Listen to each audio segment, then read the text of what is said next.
I'm here with Ness Circosta, from the CEO of Ness, and he's going to take us... Way too long. Way too long, 1972 you found it. Exactly. Yep, That a long time ago. And he's going to take us personally through their production facility. Sure am. Let's tell us about this. What's the history behind this? Well, you probably don't want to hear all the history. We'd be here for the next 24 hours. Well, short, brief synopsis. Okay, well, how about the production area first? Okay. Through a chain of events, we ended up establishing our own facility, and we did it because of problems we had with supply issues, that sort of thing. So this was an empty warehouse. Yep. We started with copper under the floor. It's all copper. It's vinyl copper. clad. Yep. And then over the vinyl we have an anti-static solution. The idea is that it's an anti-static environment. We are wearing anti-static straps. Yep, we are wearing anti-static straps. And everyone is earthed. Everyone that works on our boards is earthed. So we can freely pick up boards and not cause ESD problems. Right. Okay, we will start with the process, the SMT process, the loading of components onto a board.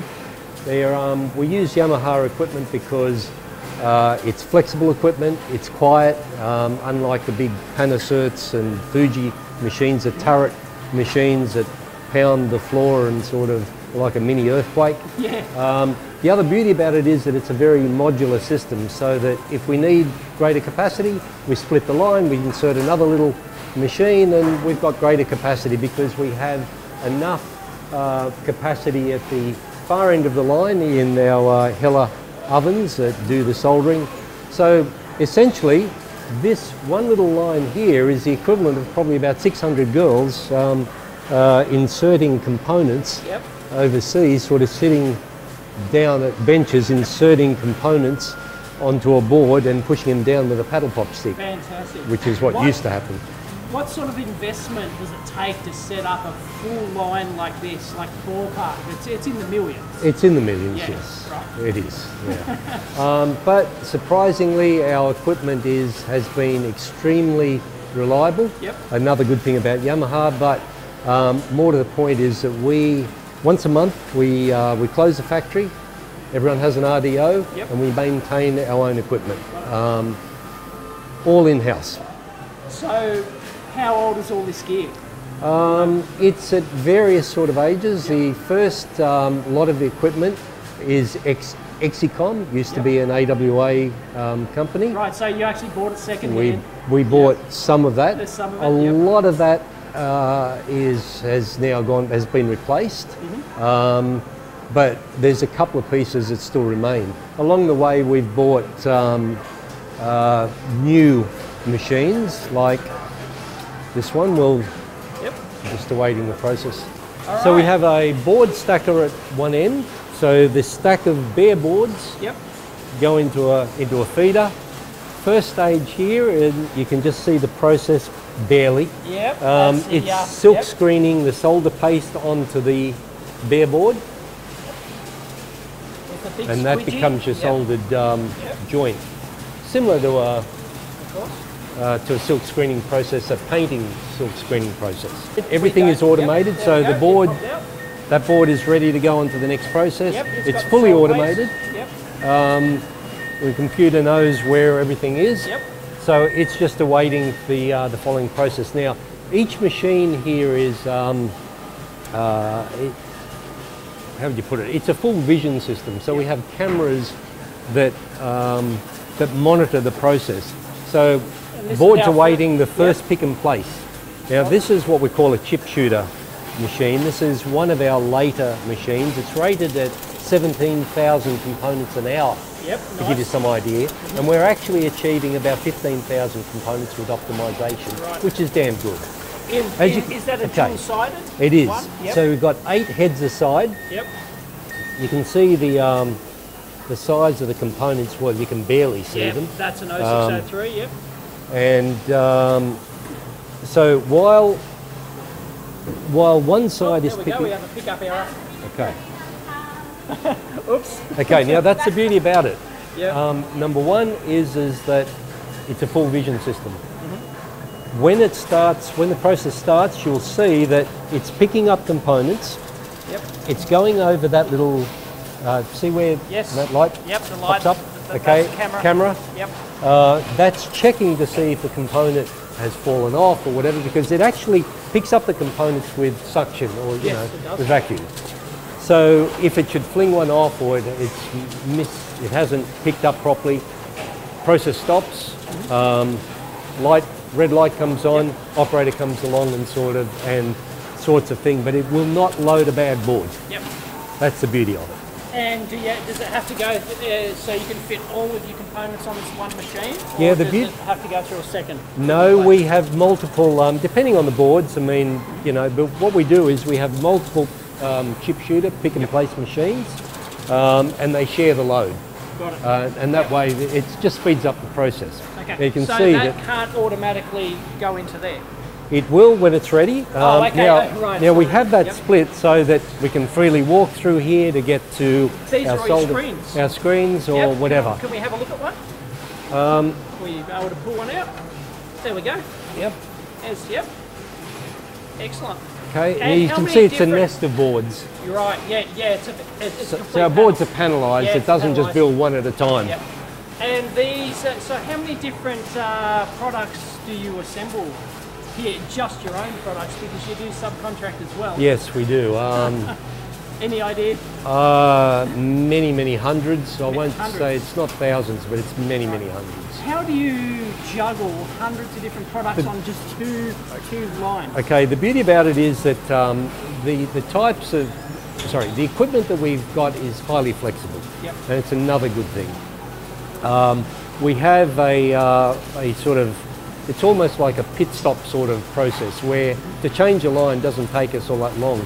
We have setups like this where we preload. The trolleys, yep. Yeah. Yep. We preload the reels onto the trolleys. We basically wheel them in, and we can change over a line. It varies, depending on the product, but it could be half hour or something like that. Half hour to change a line. It used to take, with old equipment, it used to take anything up to 8 hours. Wow. That gives you some of idea. course. So it's very Half flexible. an hour is very impressive. All right. Nice. And we need to be Yep. in an operation like this and in a country like this. And you run 2 shifts here?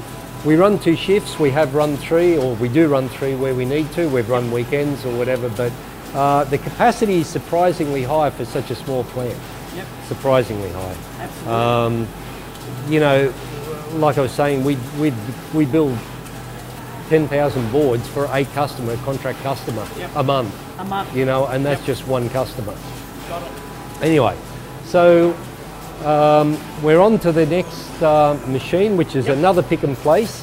This one is not a twin head machine, Right. it's only a single head. 8. Yep. It's just awaiting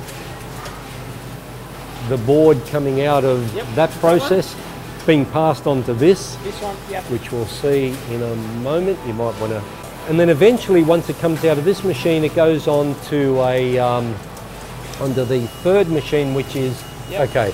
Oh, here we go. Oh, there, Missed it. It extended Missed out. it. Yeah, there we go. Almost missed it. There we go. I was a bit fooled by that. There you go. That's excellent. Okay. On to the next pick and place. It's picking up, again, relatively simple sort of components and relatively light mass components, so it's relatively high speed. Why didn't you fit those on the other machine then? We try and balance the load. Right. This is a slower machine than that. Oh, got it. So it's all about balancing. It's all balancing it. Because some components are heavier, so they have to move slower. They have to physically be exactly transported right. slower. Exactly right. The third machine is actually quite a slow machine, but it is it's our odd placement machine. It can place things like microprocessors or whatever.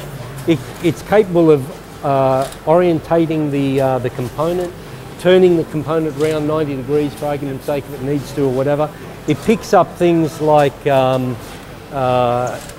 capacitors, for instance, that have relatively high mass. Oh yeah, okay. Those machines at that speed would fling off. Yep, got it. It's also capable of taking microprocessors out of a off a tray feeder. Off a tray feeder, yep. What will happen here is that it will pick up, in fact, there it is, it's picked up a chip.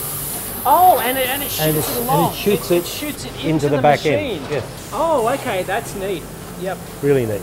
Very nice. These machines, although they look relatively simple, can load virtually any type of component, whether they come on reels, in trays, or even on sticks. Occasionally, where we have no choice, it's not our preferred option because the tubes are only relatively short and they don't hold and you've got to high keep capacity. changing them.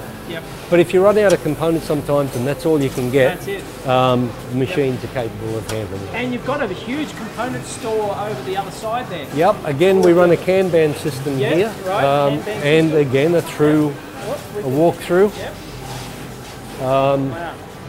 So they're the reels, and those components are the ones that go onto those trays. And does the customer supply their own parts, or do you supply a lot of them for them? Or no, we for all of our own manufacture, obviously we do our own purchasing. For contract customers or our subcontract customers, as we call them, we will supply probably on average 80 or 90% of components. The only things that we ask them to buy in, because we've been caught before, is any components that are specific only to their own product. So they buy them basically, and we store them. And another slight variation of machine, but and here's an example of the sticks. There's our tube. Yep. Yeah, they're very short. You can only fit like 30, 50 per tube, and then it's, somebody's got to come along and change. Exactly. The beauty about it is that we can run these two lines, when everything's optimized, we can run these two lines with probably an average of about 3 people that move around between the two lines. 3 people, right. Three staff for 2 lines. And SMT is the thing that's kept Australia still in the game. Yes. Everyone thought we were crazy when we set up this plant in October of '95. Outsourcing was the catch cry back then, and but you can't beat being able to walk downstairs and solve problems. Our engineers, exactly, yes. And your yield, you were saying, is like now we're well into it. It's 99.9. We're well into that, and that's first pass. That's not after testing. That's not after testing.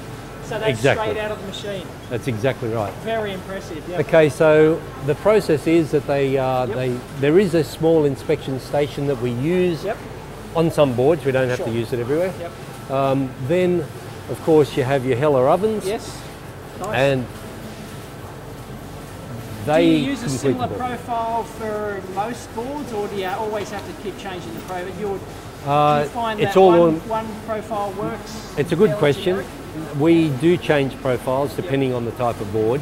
I can't tell you specifically how often that is without getting some technical assistance, but that's all right. Anyway, so the boards come through the CEO, folks. This is the CEO, by the way. I mean, look, he knows his own gear. He's an engineer, so yeah. I have to worry about finance as well. But anyway. Finance, annoying stuff. Okay. So the boards go through the oven. They're essentially soldered. Then the components are actually just sort of stuck down.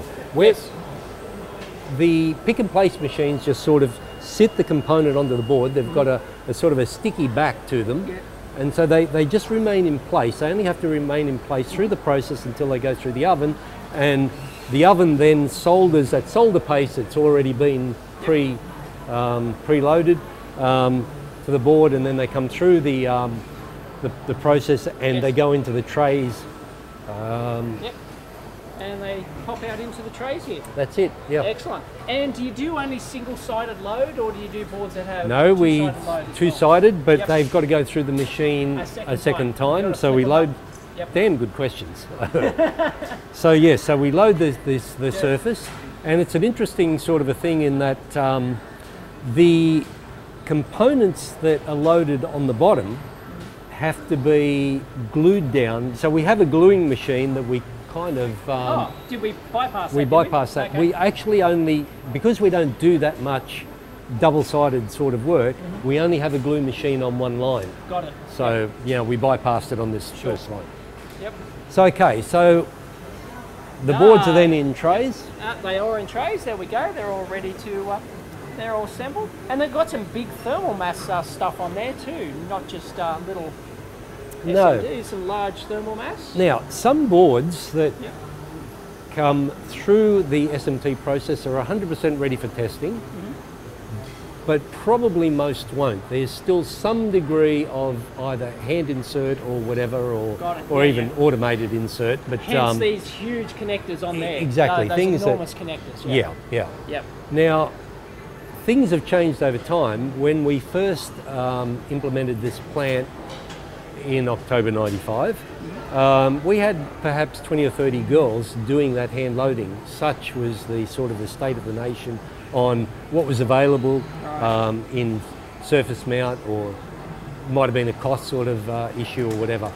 These days, you know, a couple of girls is pretty much it. It's mostly SMT. But you do have a wave soldering machine? We do have a wave soldering machine. And old school? The looks simple, nothing sort of all that great, but this was the first of its kind in the country. Oh, really? Do tell. In that nitrogen based. When we first installed this machine, nitrogen was just becoming the thing. After the demise of CFC cleaning, which we've already spoken about, and contamination issues that can occur. Which is a big issue on high reliability boards like you need for alarm panels. For example, you need a environmental issues, you get contamination in flux where it can cause leakage across tracks and cause all sorts of issues in rainy or humid weather. Got it. So, do you conformally coat any boards and products? No, we actually do, but as a rule we don't. It's very little of our production needs to actually go outside. And conformal coating, we learnt the hard way, is not as simple as it seems. It's not, no. It's an art in itself. And one layer is not sufficient either, not even 2 or 3 layers. Right. That's a whole other subject. Okay. This process, suffice it to say that this process here, as simple as it might look, it's just one machine. Prior to this process, a supplier, an overseas supplier of our boards, when we were having our boards loaded overseas, near centers broke. Right. Contamination in the solder bath caused failure rates up around the 30% sort of level. That's, you can't stay in business with 30%. Worse still is you can't find those sorts of issues in an air-conditioned environment because you know, the humidity levels are low. It's only when you get outside. Can't happen with this machine because we can use fluxes that are only about 5% as active as they would normally have to be. Right. In fact, this line is actually capable of fluxless soldering. We don't quite push it that far. Okay, but fairly close. Fairly close. Right. It's and partly because, or mostly because, sorry, because it's nitrogen based. We have a huge nitrogen tank outside. It floods the chamber with nitrogen, gives us an inert atmosphere, takes oxygen out of the atmosphere. Oxygen is the killer. Oxygen is what causes the oxidization with the elevated temperatures. The boards have to undergo a preheat cycle.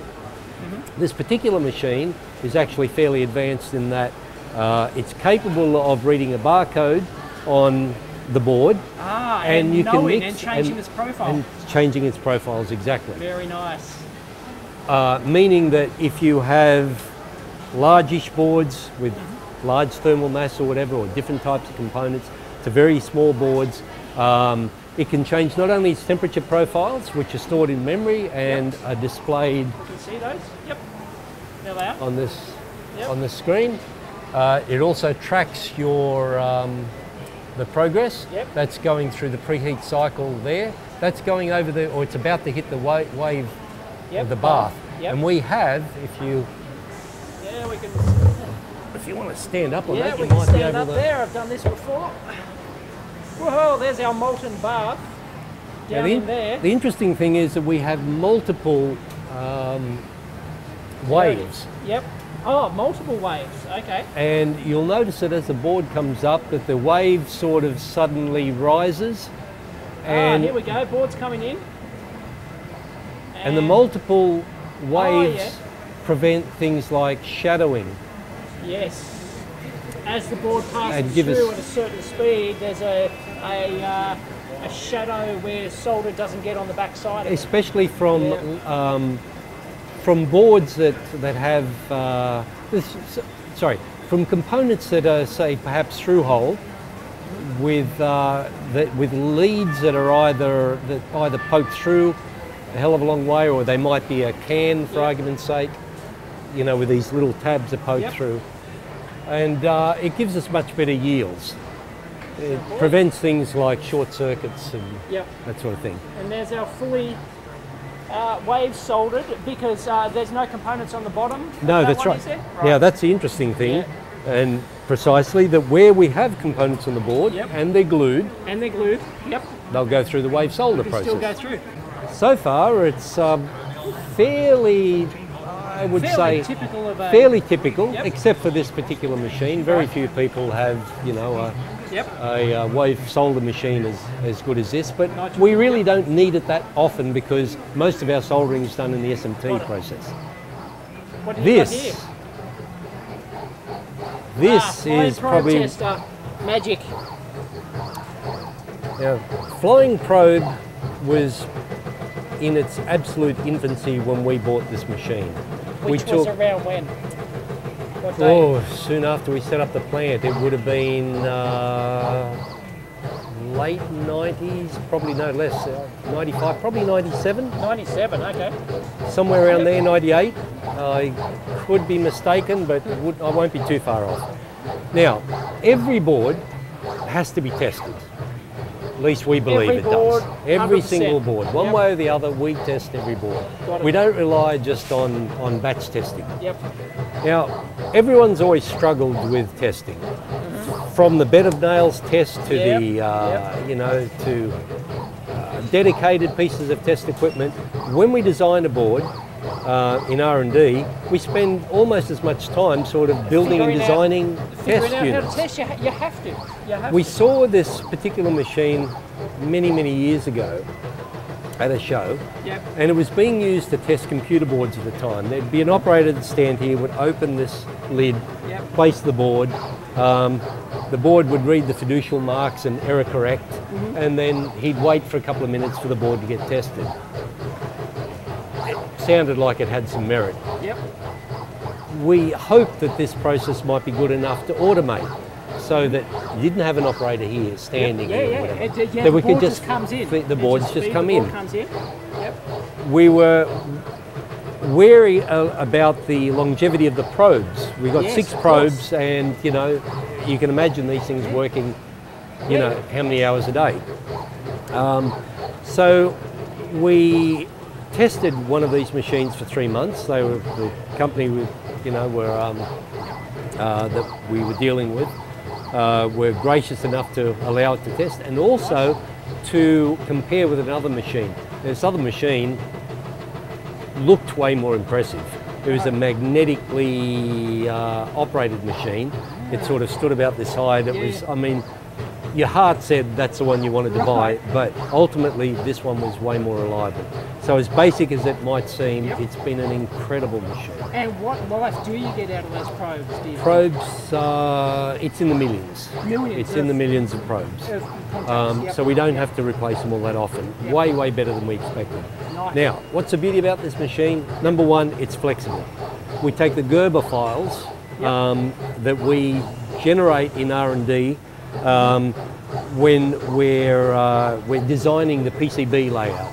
Now, those Gerber files go off to a supplier to supply us the bare PCB. We use conversion software to convert that information into something that the machine can understand, and it's ready for testing. It's fully flexible. We don't have to build the bed of nails. We don't have Sure, to. We don't have to write the software. We don't have to. Yeah. So it can take weeks or a month out of the process. It can save the money because those gold-plated contacts cost a lot of money. It takes, and it's the labour to. I mean, we used to have a Genrad tester, and that was one of these testers that used to suck the board down onto a bed of nails. And the interesting thing there is that if you ask anyone in the country that uses, and typically everyone does, all manufacturers use those types of machines, or at least they did before this, and you ask them, what would they do if the board fails? They'd say, well, you'd put it through again, of course. And you sort of think to yourself, well, how do you know then that, you know, there was an actual failure or not? Yeah. But that's just the way it was, you know. And I guess you took a little bit of a risk. Because the thinking was that it was more likely to be a little piece of flux or some sort of oxidization, just a bad connection. Yep. You know, you put it through again, if it passed, everything was fine.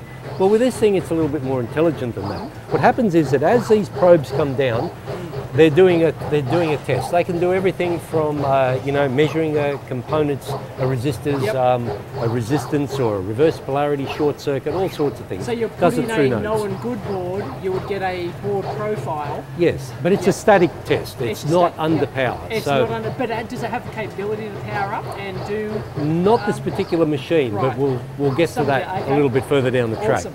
But it's capable of doing anywhere between about an 80 and a 95% test of a board. And it can find things that you would normally not find. And of course, this is a machine, when we do our first off, we've loaded a new set of boards onto the machine. We've run it through the whole process. We get to this point, and only at this point do we say, good board, all the right components, because this would find if it was otherwise. Then we press the go button. We don't build 10,000 bad boards. Sure. What it's capable of doing is it's nearing the end of this now. There's 1, 2, 3. There's 6 boards there on that nest of boards that it's doing. So okay, this particular one's passed. Winner. It's going through to the pass-fail sorter. Yep. The pass boards go that way. That way. If it had failed, now okay, we've got to switch back here quickly because.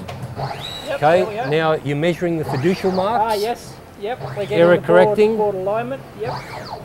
And then away it goes. And away it goes. Test. So it would have popped out here if it failed. Exactly. And we would have got a readout saying R22 out of tolerance or whatever. Yep. And does it physically mark the board? No, no, it just puts it over here. Yeah, it puts it over here, and then it matches the. The boards are each board barcoded. Yes. Right, so it knows, so it can read the barcode, and then it says. And we get our first pass yields from this machine, so we know without doubt, you know, what sort of yields we're getting, and we monitor those yields, and that's how slowly we've been able to get them well into the 99% region. So you're getting 99.9 something percent even out of here. Depends on the board. Some boards may not be quite as good as that, but you know, but that's out of this process. We were probably 5 years ahead of any other company that we know with this sort of setup anywhere, in, you know, and we're talking about companies much larger than our production facility. So much so that down the track there were so few companies that even knew anything about this process of these types of machines that down the track we managed to pick up a second machine at a bargain basement price at an auction. Nice. Yep. So we have 2. Excellent. Terrific. How do you program your boards, firmware wise? We use we flash program a lot of boards. Yep. We also do. But via a header cable, you would actually plug a header cable on, would you? And yep. Depends on. Okay. Right. So you wouldn't do it at the flying probe. You don't have a bed of nails that. Some products we have bed of nails. Right. We put the board on. The boards are flashed. The bed of nails jig. Right. Depends on the board. Yeah. Some boards the ICs are pre-programmed in gang programmers and the like before they get on the board. Before they get on. Or you can order them from the manufacturer. Already flashed. Yep. Okay. So and the way things are going, I guess more and more. I mean, our latest range of engineered products are such that you can just download the program anyway, and you can field program it. Yep. Flash upgrades or whatever through serial ports or whatever. Or the cloud. Or the cloud, exactly. So we're about to go and have a look at another one of Steve's favourite machines. All right, so let's go. An AOI machine, automatic inspection machine. Yep.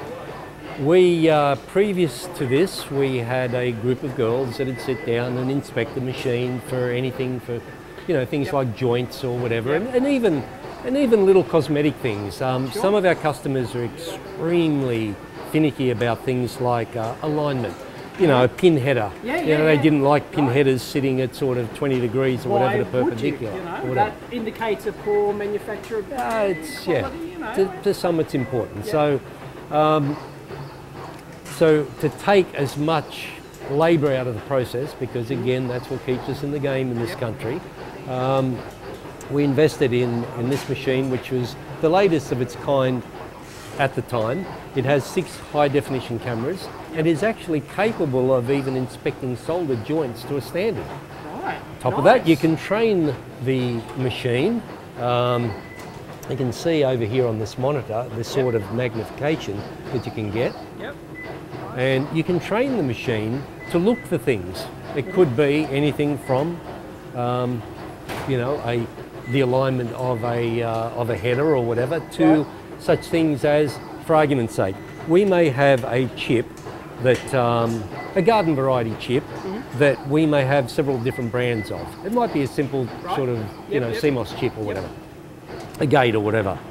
And we have Motorola and National or whatever. And they'll all have different markings and different... Exactly. But in this specific board, we know that it really has to be a Motorola for whatever reason. You know? So you can program the engineers have specified that. So Right. we can check that, you know, someone hasn't done the wrong thing and placed the right part with the wrong brand onto a board by actually having it look for that.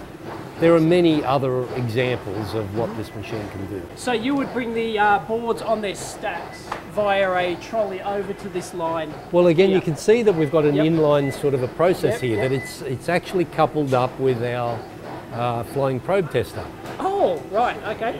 Got so it. some boards we find, there are certain things that AOI is even better than probe at finding, and some things that probe is better than AOI. Got it. The thing is that we have both. So each board will get both?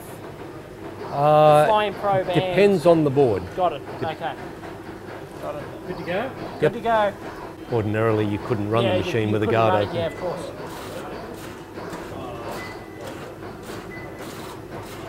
Whoops, sorry.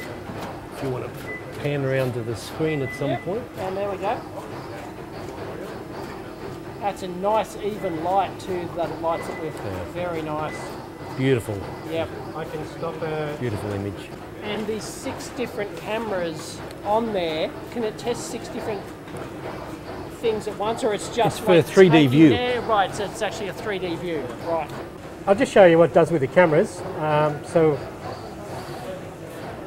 first up, the board goes through and does a fiducial correction. Yep, it does. To align everything to all the components, etc., to the PCB. Yep. And then we go through and then you look at a typical component such as this IC here. This is in the top-down camera view. It's looking at the component marking here to identify it's the correct component. It's also looking along here, looking at the individual solder joints. You can see where the arrow is. Yes. And it's also doing a check of the lead banks to ensure there's no shorts between the leads. Oh, yes, of course. Okay, now, if for example we want to switch up and we want to get a good closer view, we can switch up onto the high, we can inspect with the high mag camera, okay, and that's the sort of vision. So that's actually a separate camera with a high magnification lens. Coming straight down on the top. We can do that. Then also too, we've got angular cameras coming in from the sides. Yep. So we can come in from this side. Oh yeah, look, you can see the leads. Yep, at a different angle. Yep. Come in from that side. Yep. We can also come in from this side. And come in from the back side. That side, nice. And then once again, then we go back to the normal thing. So we can use any of those camera views to inspect what we want to inspect. And is it testing all of those angles at once, or does it go and capture them and then goes in and processes? It generally does all the down views, and then comes around and picks a certain camera and goes through and does the side views across the board with that particular camera. When there's component checking that needs to be, or inspecting with a high mag camera, it'll then flick to the high mag camera and go around and do the high mag views. Yep. And how long does the board typically take? Oh, that's a tough question. Well, depends on the board. Well, this board here, for example. Well, there we go. Oh, right. 80, just finished one board. 82 seconds. Right. Okay. 82 seconds for that board. That's a nest of 6 boards. 6 boards. That's actually 6 board panel. And is this able to identify the barcode on the board as well, and also tag the board as failed? Yes, it does. Oh yeah, there we go. So there's the individual barcode, individual serial number for this panel. Right. And then what will happen is the machine will store all the information that's found within its hard drive. The board will then come out. It'll go to the lady here. She'll scan the barcode, and whatever the machine's found to be of an issue, it'll appear up here on this screen here, and she'll work her way through those errors. Awesome.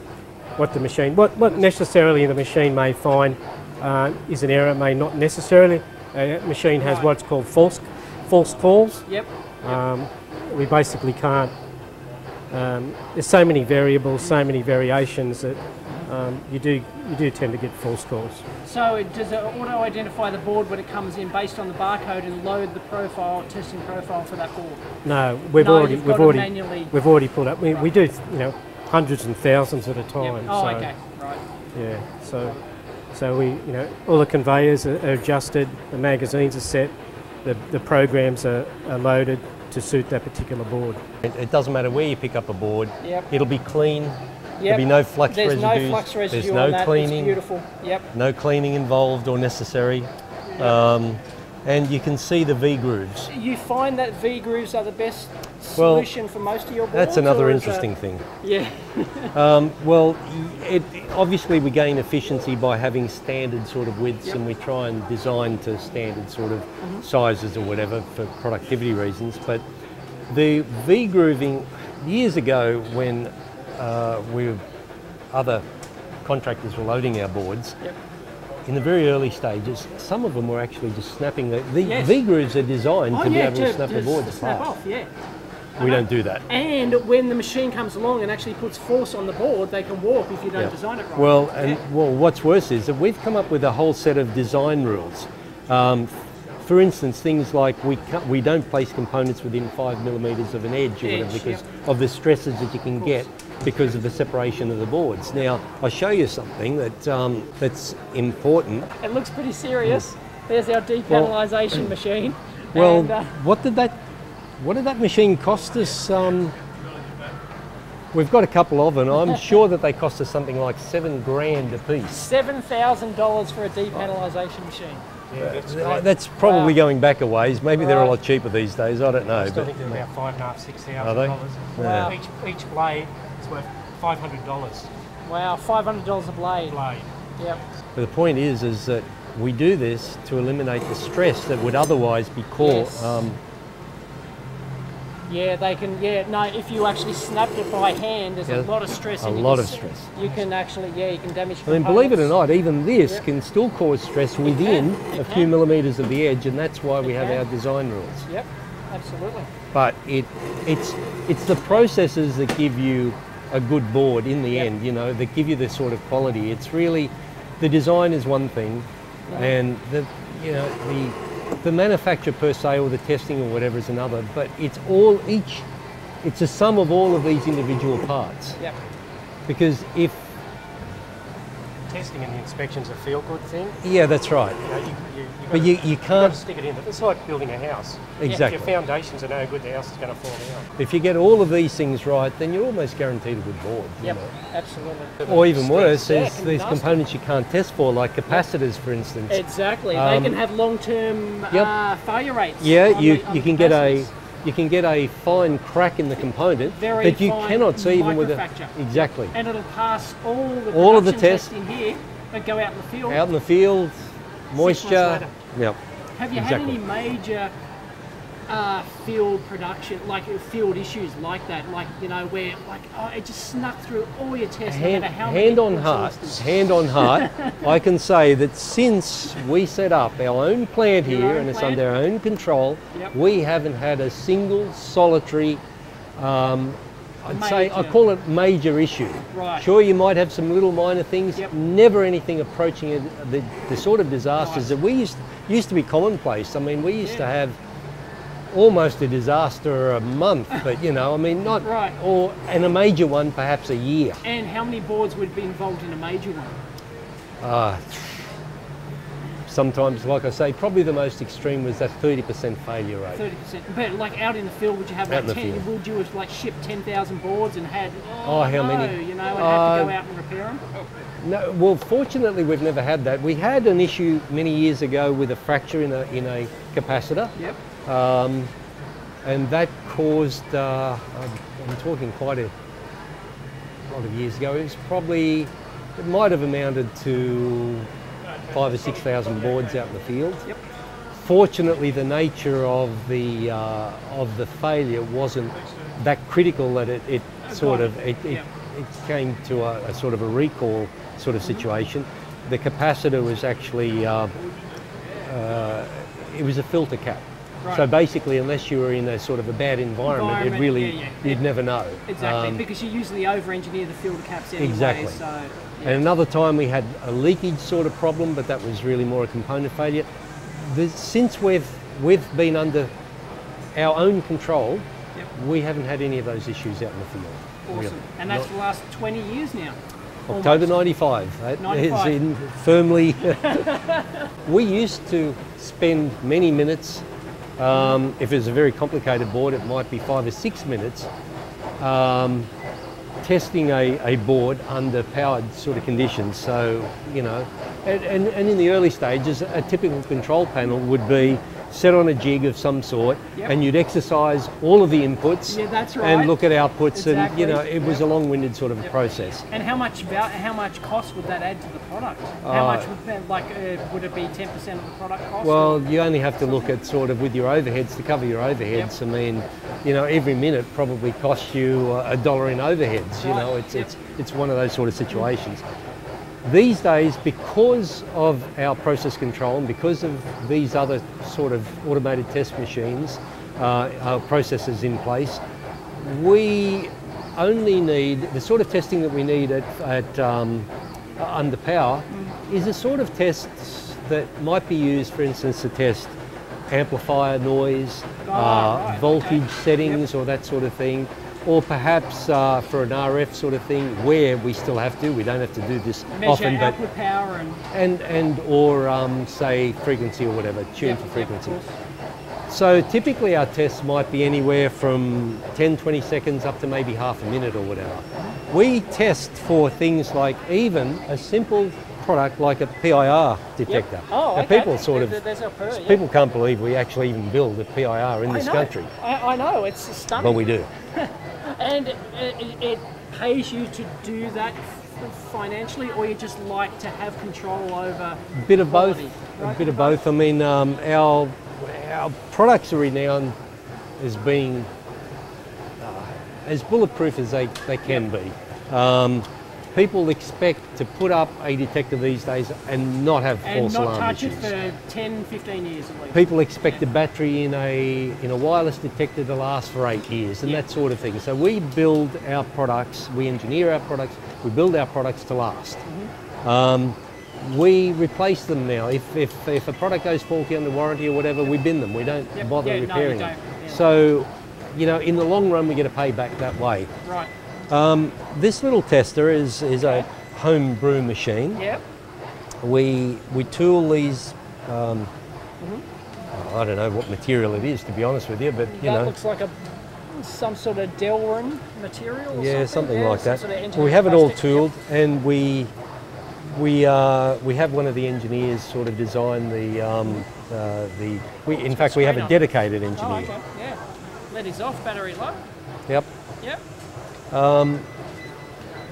The product goes in, the door closes, and we even check for the balance between the two halves of a dual element sensor. Oh, nice. So you know how a PIR sensor has dual elements? We simulate the temperature of a moving target at a range. Oh, there we go. There's our board. There's our bit of nails. Yep. Flip the dip switches. Okay, this is our latest Luxe PIR, which I'd love to show you later, because this PIR actually has a white light that turns on automatically at night when you're moving. So in the daytime you just get your walk test light. Right. At night time, when you turn off that last light and you're trying to move from your kitchen to your bedroom without walking into walls, on comes your night light with movement. Nice. With movement, based on movement, then and it's off. just enough to give you sort of enough light just to manoeuvre without waking. It's obvious. It sounds obvious, but in a wireless product, believe it or not, it's not that simple. Oh, okay. We get 8 wireless years. because it's battery powered. So your pulse width modulating will let it some ridiculously low current. We can't divulge all of our secrets. Super Suffice high it to say that you're driving it very low. we're getting 8 years battery life. We have 2 batteries, one for the PIR and one for the sensor light, so that, you know, if it should sort of go flat or whatever, it won't impede the performance of the PIR detector. And we estimate 8 years. With the light coming on once per day or something? Or? No, multiple times. Multiple In times fact, per day. I have had, this detector is now from the early prototypes. I think I've had mine in at home for about 2 years or whatever. And I constantly monitor the battery voltage. So far it still looks like a brand new battery, so you know, I mean, I know it's got years to go. And what has it got, a CR123 lithium battery or? I wish I could tell you that, because I'm not au fait with the batteries. We probably don't even have them down here. No, you probably don't but have we will. Yep, that's right. There we go. Yeah, it is a CR123. I was You correct. know your stuff. I know Now my you stuff. just, I'm a now, design engineer. okay. Now I you're knew just that being was the obvious choice for the form factor and the life in there. very impressive. Yeah, thank you. Now you're just showing off. I'm showing off now. Yep. Okay. All right. But I mean, that's impressive. And these are all tested boards ready to be assembled products? Yes. Yep. Excellent. Final assembly occurs here. We get packed and out the door. And you do hundreds of products. Hundreds and hundreds of products. Wow. And we do things like, in that little room we have ultrasonic welders. So you know those, the pendants for Medi-alarms, you know, that the elderly use, they have to be waterproof. Yes. People wear them into showers and that sort of thing. So we pioneered a process where we're using plastic mouldings, obviously. We use a rubber button, but the rubber button itself is not either glued in or press fitted into the plastics. It's actually an integral part of the moulding. So it's actually welded into the plastic moulding. Exactly, yeah. Nice. It's part of the process. Yep. Today that's not really that much a big deal, but when we first started doing that, probably 10 years ago it was. It was a New big Zealand deal. company. Can we have a look at the ultrasonic welding machine? Yeah, they're not actually operating at this point, but you can have a look. And there's my board there. Okay. They're making the D16X. Another little thing that we do just to try and be as efficient as we can, we have a carton live system. Right.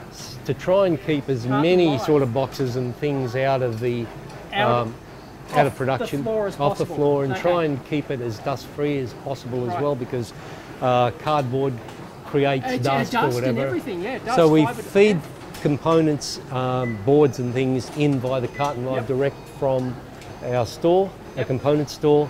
They're picked up and they're sort of unpacked generally here and then out on the trolley. And I haven't heard of that before, Carton Live. Is that your own system, or is that I think it's an acknowledged sort of... It's an acknowledged system? Yeah. Okay. Bank of... That one is set up obviously to do our radio keys, because even our standard everyday key fobs are fully waterproof.